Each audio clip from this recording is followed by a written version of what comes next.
Biasanya kalau kalian beli keyboard itu budgetnya berapa sih?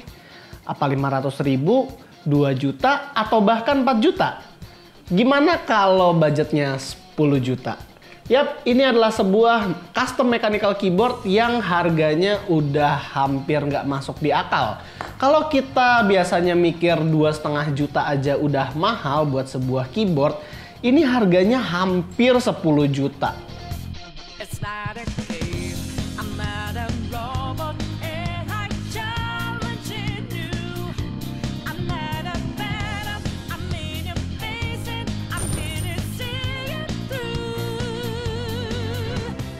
Jadi sebenarnya kalau misalnya keyboard yang harganya udah di atas 5 juta itu biasanya adalah sebuah custom mechanical keyboard. Dia bisa dimodif plate-nya atau PCB-nya atau bisa diganti-ganti keycap-nya. Dulu kita pernah bikin kayak semacam kayak vlog gitu tentang membahas pertama kali ngerakit keyboard itu adalah pakai keycap yang Japanese gitu. Yang waktu itu kita bahas itu belum ada apa-apanya kalau dibandingin sama keyboard yang satu ini. Sebelum membahas keyboardnya, gue mau disclaimer dulu kalau gue bukanlah orang yang expert di dunia per custom mechanical keyboard, karena gue bikin video ini pure karena iseng aja, dan juga yang biasanya nge-review tentang mechanical keyboard, terus juga mouse dan juga headset itu biasanya adalah si Tommy, bukan gue. Jadi kalau misalnya ada salah pengucapan kata ataupun ada yang kurang lengkap atau miskonsepsi, kalian bisa kasih koreksi aja di comment section di bawah. Oke, kita bahas keyboardnya. Jadi keyboard yang satu ini adalah sebuah custom mechanical keyboard yang dirakit dengan tema Persona 5. Kalau yang belum tahu, Persona 5 itu adalah sebuah game yang eksklusif di PlayStation. Mungkin nggak terlalu eksklusif lagi sekarang, yang dia itu banyak menyebarkan fandom ke para playernya. Salah satu player yang kena fandom itu adalah John Maximananda dari yang lagi magang di Cranky-Tech ID. Dia itu kemarin ngerakit keyboard yang harganya 10 juta dan bener-bener berkonsep Persona 5. Dia ngefans banget sama Persona 5, sampai-sampai semua serinya si Persona 5 itu dibeli semua sama dia. Mulai dari yang biasa, terus dia ini sama original soundtracknya dibeli juga. Jadi 2 disc nih kayaknya nih. 4 disc dibeli sama dia. Terus yang Scramble, yang Striker, yang mana-mana nih, sampai yang joget-joget dibeli. Terus sampai dia beli kartu reminya juga. Dan sekarang dia mau membawa fandomnya lebih jauh lagi, yaitu sampai dia ngebikin keyboard yang berkonsep Persona 5 tanpa adanya patokan budget. Jadi dia nggak peduli mau budgetnya berapa, yang penting keyboardnya sesuai dengan apa yang dia mau. Jadi kita bakal breakdown apa aja sebenarnya komponen-komponen dari keyboard ini, dan kita sebutin berikut dengan harganya. Kalau misalnya gue nyontek ke laptop, tolong dimaklumin ya, karena gue juga nggak terlalu hafal. Yang pertama itu dia beli adalah UTD 360. Ini adalah casingnya, casing yang berat ini. Dia itu UTD 360. Kalau gue riset dari pamer keyboardnya, videonya si Louis Cranky-Tech ID yang ada si Jonathannya. Ini adalah sebuah klon dari OTD 360 yang gue juga nggak tahu sebenarnya itu beda atau persamaannya itu apaan aja. Dia tuh casingnya ini itu udah ada PCB-nya, udah ada plate-nya juga. Jadi si John Mac tinggal pasang switch aja ke PCB-nya. Namun PCB dari UTD 360 ini bukan hot swap, jadi switch-nya harus disolder dulu. Yang menurut John Mac menarik di UTD ini, menurut dia adalah yang pertama itu adalah warnanya. Jadi warnanya ini itu adalah hitam dan warna merah, yang dimana itu pas banget sama konsepnya Persona 5. Case-nya itu berbahan metal, dan switch-nya sendiri Bapak John Mac memilih Gateron Yellow yang feeling ngetiknya itu dia linear. Switch ini pun di loop lagi sama si John Mac dengan Krytox, jadi harusnya si John Mac ini switch-nya lebih ini harusnya lebih lembut daripada Gateron Yellow yang stok. Terus harganya itu yang Crystox itu 300.000. Tentunya John Mac juga nggak lupa untuk beli stabilizer buat enter, terus backspace sama juga spacebar itu pakai stabilizer juga. Dan stabilizernya itu beli sekitar harganya itu 420.000. Menurut gue ini cukup mahal untuk sebuah stabilizer, namanya Durock V2 Smoky. Terus menurut gua ini emang totalnya juga udah cukup mahal sebelum dimasukin keycap. Keycapnya ini adalah keycap yang paling mahal yang pernah gua cobain. Ini namanya adalah GMK Metaverse yang terinspirasi dari Persona 5 tentunya. Keycapnya berbahan double shot ABS yang diklaim bisa lebih keluar warnanya daripada PBT. Dan juga yang gue suka di sini keycapnya adalah dia itu beberapa logo, beberapa keycap maksudnya ya, itu kayak escape, control, terus enter, dan juga yang di atas function, di sebelah kanan function button ini diganti sama logonya si Persona 5. Jadi kayak lebih kerasa aja gitu Persona 5-nya. Di sini novelty keycapnya contohnya di bagian enter dia diganti sama topengnya Joker. Terus ini diganti sama topengnya si yang rusuh-rusuh itu siapa tuh namanya, lupa gua. Ryuji. Ini yang cowok paling rusuh. Ini juga ada topengnya si Yusuke. Yang ya itu gue suka banget sih dengan maksudnya kayak kelihatan ini Persona 5 banget gitu ini topengnya mereka. Tapi yang gue agak kecewanya adalah kenapa si John Mac nggak nginclude topeng cewek gitu. Jadi cuman cowok doang. Entah dia emang suka dengan cowok atau gimana, saya tidak tahu. Dan yang gue sukanya juga dari keycap ini adalah stok hurufnya itu dia ada huruf hiragananya gitu. Jadi kayak kerasa ini kayak keycap dari Jepang gitu. Jadi ya kelihatan untuk kita para wibu dan editornya Nerd Reviews yang wibu master itu kayaknya suka banget dengan keyboard yang ada hiragananya begini. Nggak lupa John Mac juga beli custom cable sleeve-nya dia sendiri, dan di sini dia belinya itu dari yang dibuat oleh Kang Setro yang juga modelnya kayak kabel telepon aviator gini. Dan warnanya merah hitam juga yang agar menyamai konsep awal keyboardnya. Dan yang terakhir adalah desk mat. Desk matnya ini itu juga dia itu berkonsep Persona 5 banget. Bagus sih, bagus banget. Tapi kalau misalnya kita ngeliat harganya sebenarnya cukup mahal buat sebuah desk mat. Belum lagi ongkirnya ke sini juga nggak murah. Dan juga kalau kita kayak bayangin dengan pajak dan bea cukai dan lain-lainnya juga pasti bakal ada additional cost juga kan. Oke, jadi paling ya itu tadi sih komponen-komponen keyboard yang si John Mac punya. Dan sekarang gue mau share tentang pengalaman gue memakai keyboard ini sekitar 3 minggu sampai 1 bulanan. Gue udah pinjam keyboard ini tuh selama 1 bulan dan gue jadiin daily driver. Dan menurut gue sendiri sebenarnya keyboard ini untuk estetiknya itu dia 10 per 10 lah. Bener-bener bagus banget. Sebagai seorang player Persona 5 juga, gue bisa mengapresiasi karyanya si John Mac ini. Tapi kalau misalnya kita ngomongin soal fungsionalitas dan practicality-nya, itu gue bisa bilang ini adalah 6 per 10. Karena apa? Jadi gini, beberapa pengalaman ngetiknya itu emang enak. Ngetik di sini itu bener-bener enak banget. Dia Gateron Yellow-nya itu bener-bener kerasa linear banget. Belum lagi karena loop-nya juga bagus. Terus juga dia itu stabilizer-nya itu juga karena dia mahal, jadinya spacebar sama enternya itu juga kerasa stabil banget, nggak ada yang wobble-wobble. Terus ama kayak dari keycapnya itu juga kerasa pas kita pegang itu keycapnya itu dia bener-bener kerasa bahan yang mahal lah. Belum lagi katanya kan kalau di dunia per custom mechanical keyboard itu makin berat, makin bagus. Karena apa? Karena dia itu makin stabil. Saat kita ngetik, dia itu kerasa kalau keyboardnya itu tetap ada di posisi yang sama. Jadi ya di pengetikan enak banget lah. Terus juga masalah ini, sama yang soal keycapnya pas lagi ditekan. Itu keycap mahal, terus juga switch mahal, itu kerasa banget enak ditekennya.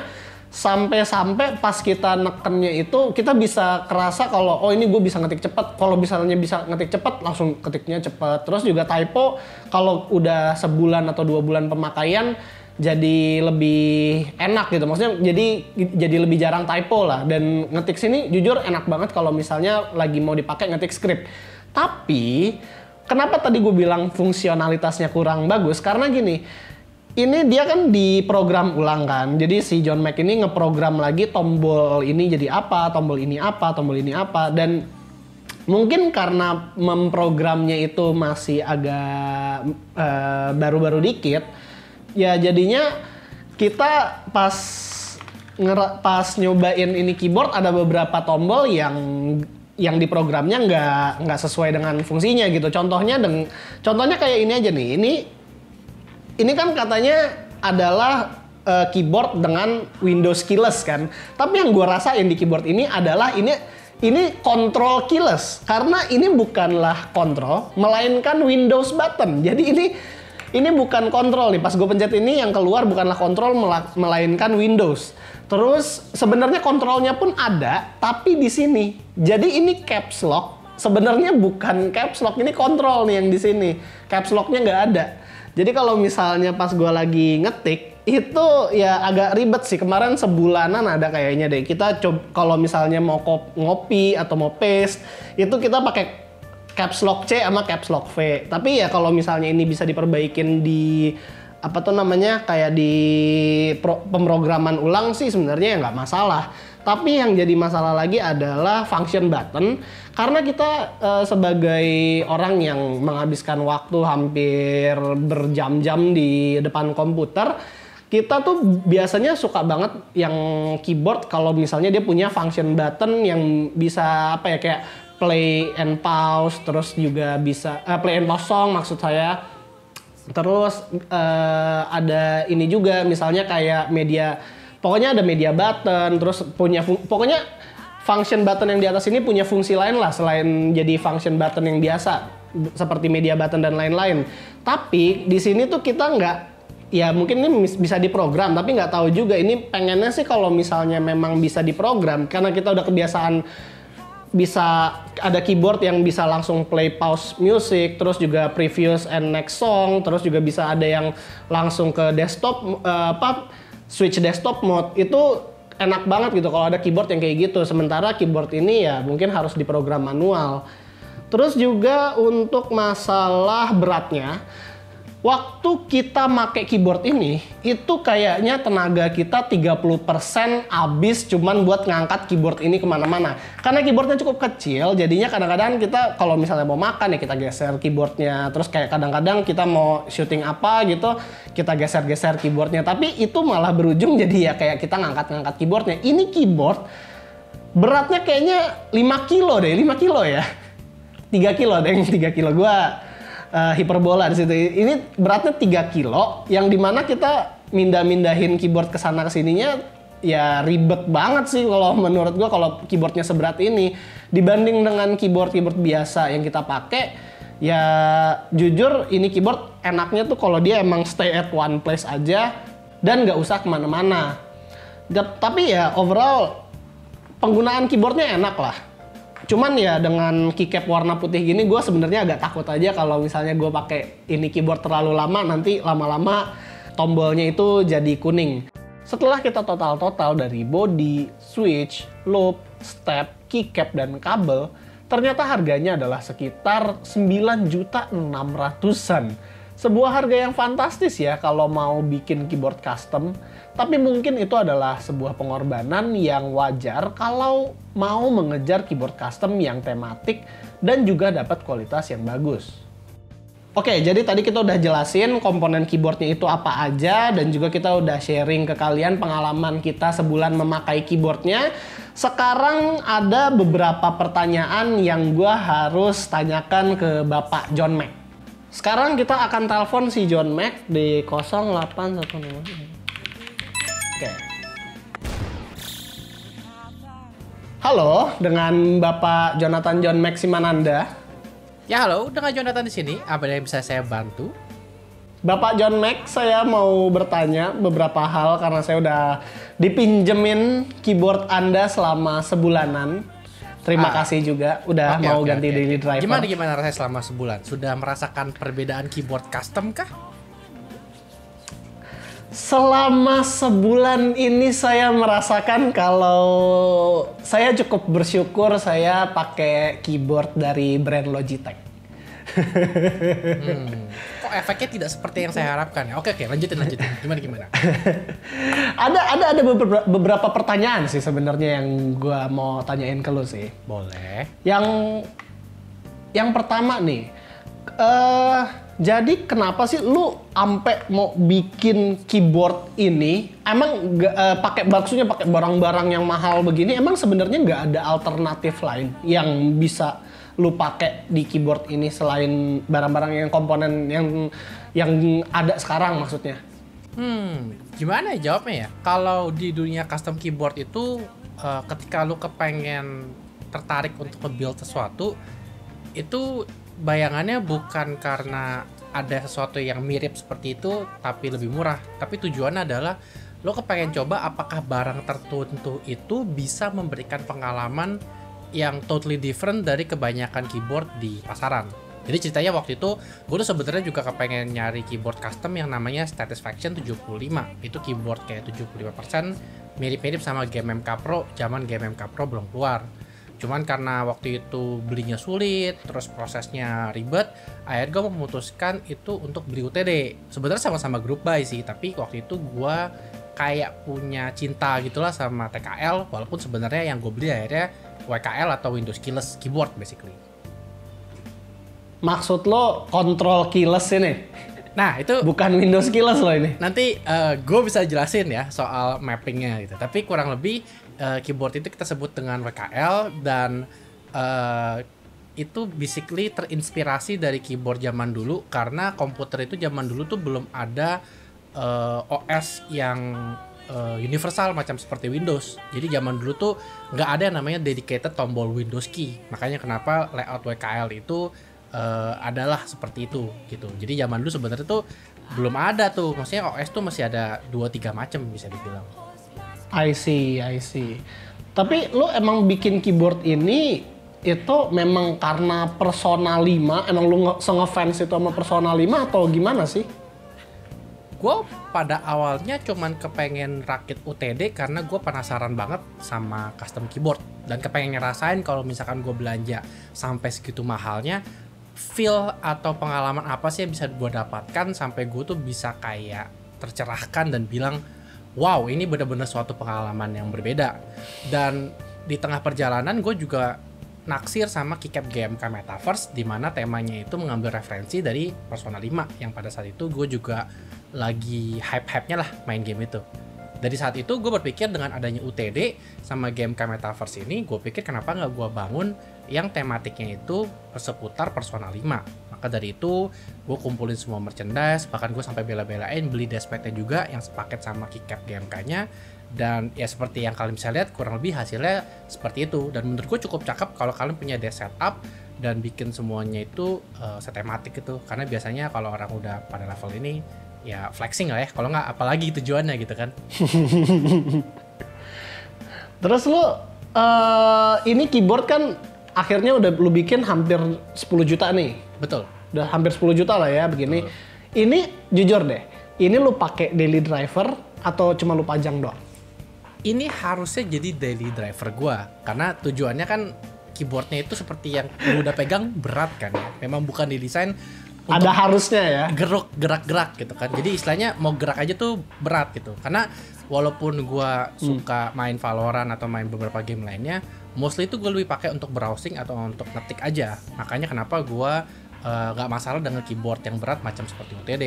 Cuman karena gua harus review banyak peripheral macam seperti keyboard, akhirnya keyboard ini banyak cuman nganggur di lemari doang karena iya, setiap kali gue mau coba keyboard baru, gue mesti geser UTD-nya. Setiap kali gue mau coba keyboard baru, gue mesti geser UTD-nya. Dan meja space gue kan gak exactly cukup luas ya. Jadi akhirnya, karena gue takut lah headset, akhirnya gue simpen dulu untuk sementara. malah gue yang make jadinya ya sebulan. Ini sebulan bener-bener di atas meja gue loh. Nah tapi kalau Kalau buat gua dari pakai lu yang- sendiri gimana? Maksudnya kayak let's say kalau cost itu nggak jadi masalah, buat lu sendiri tuh ini perasaan atau pengalaman yang beda nggak sih? Kayak bedanya tuh bener-bener kayak membukakan mata lu atau gimana? Kalau dari gue sendiri memang secara pengalaman ngetiknya ini dengan keyboard-keyboard yang biasanya gue coba itu emang beda banget. Jadi kalau misalnya pas ngetik itu enak banget kita ngetik cepet itu enak banget dan suaranya juga bener-bener bikin nyaman banget. Cuman ya memang balik lagi tadi ini kalau dijadiin daily driver gua mungkin gua masih belum bisa karena gua udah terlalu nyaman di keyboard Logitech yang ya banyak ininya, maksudnya banyak functionnya, ada function ini, ada function itu, ada macro button. Bahkan editor gua si Najib aja itu dia kayak make ini, gue udah nih, Jeb, lo pakai keyboard ini deh, lo cobain ngedit pakai keyboard mahal. Kayak cuman dipakai 3 menit atau 4 menit, akhirnya dia ganti lagi ke keyboard Logitech karena ya balik lagi karena tadi kan yang soal kontrol jadi di caps lock sama ya beberapa media button itu nggak ada. Cuma kalau dari gue sendiri untuk fungsionalitas menurut gue masih banyak butuh function button yang di provide oleh keyboard lain selain custom mechanical keyboard seperti ini gitu. Nah, gue mau nambahin soal yang custom karena kan tadi gue bilang gue akan singgung soal yang kontrol jadi Windows itu kan.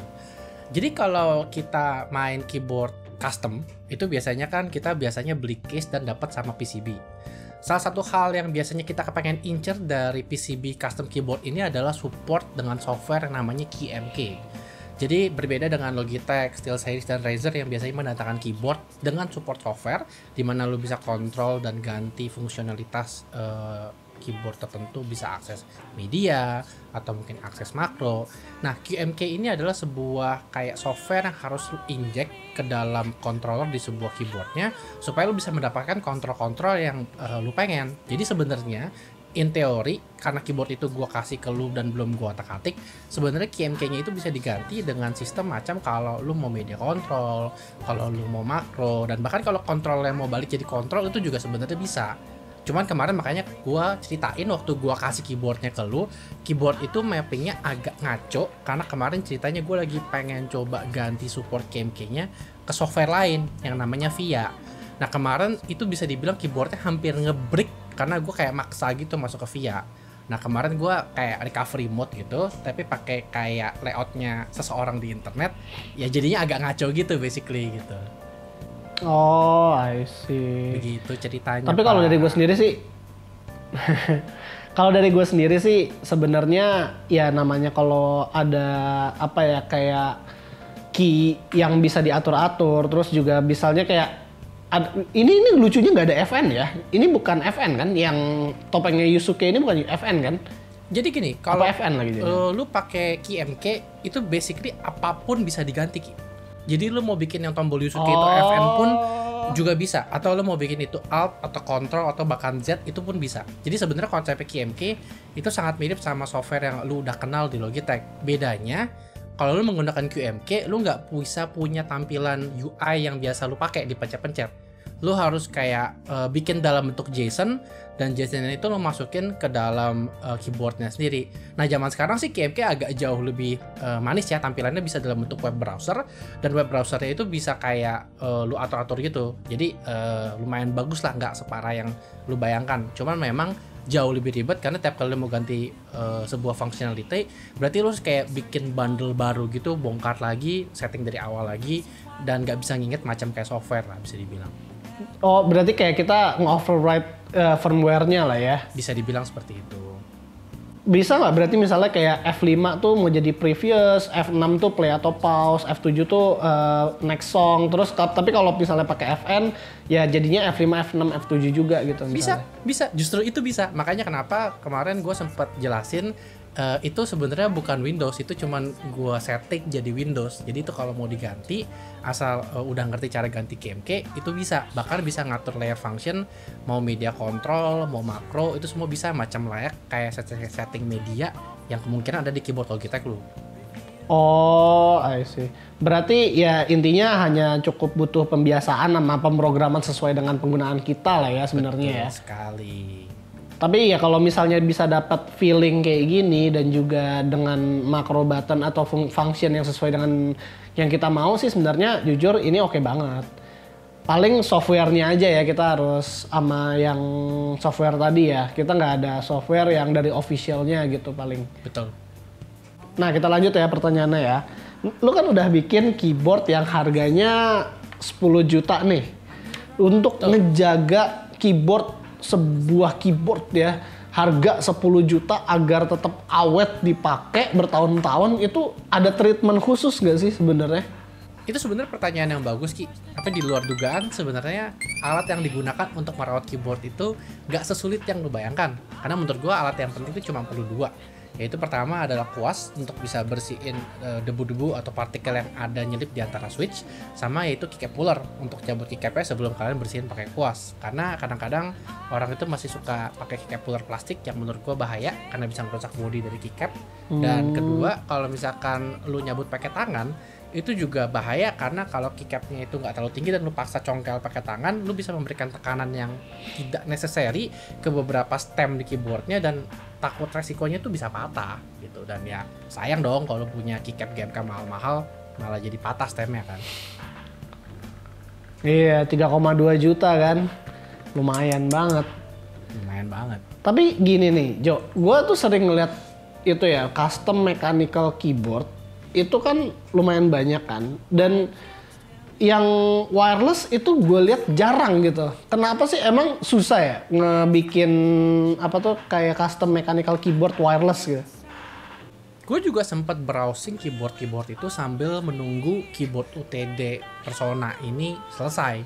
Dan sebenarnya ada beberapa maker yang udah bikin keyboard dengan case aluminium yang juga mau menggunakan koneksi wireless, mau itu menggunakan 2,4 GHz ataupun menggunakan dongle Bluetooth lah bisa dibilang.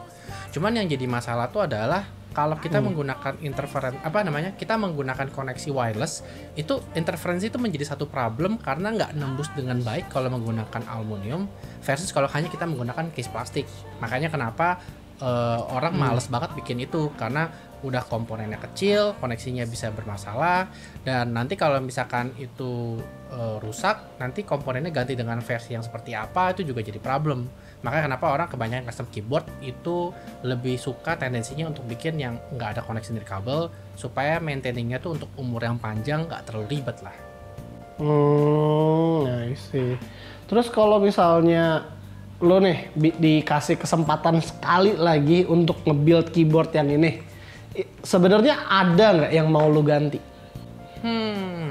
Sebenarnya kalau misalkan gua mau ngerakit yang kedua atau mungkin punya yang kedua, kemungkinan gua akan mau cobain nge-build sesuatu yang switch-nya itu jauh lebih tactile. Karena kan bisa dibilang build UTD ini gue bikin untuk switch yang linear menggunakan Gateran Yellow. Ini tuh udah pas. Jadi kalau somehow mungkin gue punya desk setup yang berbeda, gue akan build gimana caranya feel-nya itu yang cocok untuk tactile gitu. Karena UTD ini sebenarnya top mount yang cocok banget untuk linear, tapi nggak perfect banget kalau bisa dibilang untuk tactile. Jadi gue pengen nyari build yang satu linear tapi kayak enak, satu lagi tactile. Karena gue sebenarnya juga suka sama tactile, cuman terakhir ini lagi keracunan sama linear switch aja gitu. Ya jujur sih dari custom keyboard lu, gue tertarik banget buat bikin custom keyboard gue juga. Cuman kayaknya yang kemarin itu udah cukup kayaknya. Tapi itu yang kemarin kita bikin di di rumah gue itu kayaknya terlalu dikit ya key-nya karena cuma 60%. Memang sih bagus imut, tapi karena cuma 60% mungkin agak kurang gue. Dan gue juga lebih suka sama 2,4 GHz. Nih gue kasih bocoran dikit nih ke lu Jo.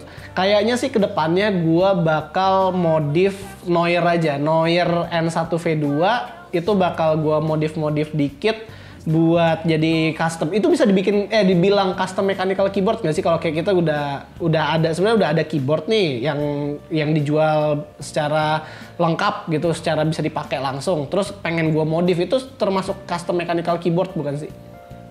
Sebenarnya kalau kita ngomong soal urusan teknis kan, benernya lu kalau memodifikasi keyboard yang kayak OEM Noir itu kan namanya modding keyboard ya istilahnya. Kalau custom keyboard tuh sebenarnya memang lu beli PCB-nya aja atau lu beli casingnya aja, terus lu pilih switch sendiri dari awal supaya memang rasanya sesuai dengan keinginan lu. Tapi terlepas dari urusan teknis, ya gua anggap semuanya kita sebut dengan memodifikasi keyboard lah. Jadi kalau memang lu kepengen mulai dari nowhere dan lu mungkin mau ganti switch-nya, ganti keycap-nya atau bahkan sampai casingnya, ya gua anggap itu sebagai custom keyboard. Ya karena kan itu custom punya gua sendiri gitu kan. Betul. Oke lah Bapak Jojo, Bapak John Mac, sorry. Terima kasih telah hadir, telah mau dihubungin malam-malam begini, udah mau komen dan udah mau meminjamkan keyboardnya juga ke kita. Thank you banget. Semoga nanti kedepannya kita bisa collab lebih jauh lagi. Jadi ya paling itu aja video dari kita. Kalau misalnya kalian ada yang berniat buat bikin custom keyboard, kalian bisa cek aja channelnya channelnya Cranky Tech ID karena si Jonathan ada di situ. Jadi paling itu aja video dari kita. Kalau kalian suka dengan videonya, jangan lupa untuk kasih kita like, share, dan subscribe. Dan di sini gua Rizky, always stay safe.